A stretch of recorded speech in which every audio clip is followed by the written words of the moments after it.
কাশীপুরে অবস্থানকালে শ্রী শ্রী ঠাকুরের একটি ছবি তোলা হয়।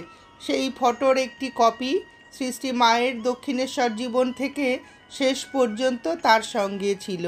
স্বামী অরূপানন্দ মাকে বলেছিলেন, মা, তোমার কাছে এই যে ঠাকুরের ফটো রয়েছে, এখানি বেশ, দেখলে বোঝা যায়। আচ্ছা, এখানে কি ঠিক? মা উত্তর দেন, এটি খুব ঠিক ঠিক। ওখানে একটি ব্রাহ্মণের ছিল।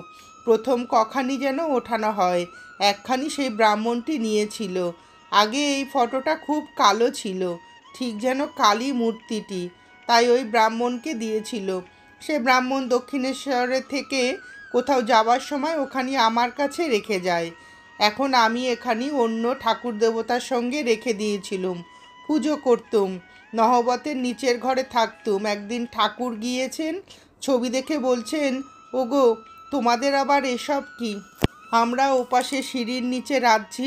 তারপরে দেখলুম বিল্বপত্র আর কি কি যা যা পুজোর জন্যে লাগে। একবার না, ঠাকুর দুইবার ওই ছবিতে দিলেন, পুজো করলেন। এটাই সেই ছবি। সেই ব্রাহ্মণ আর ফিরে এলো না, এখানে আমারই রইল।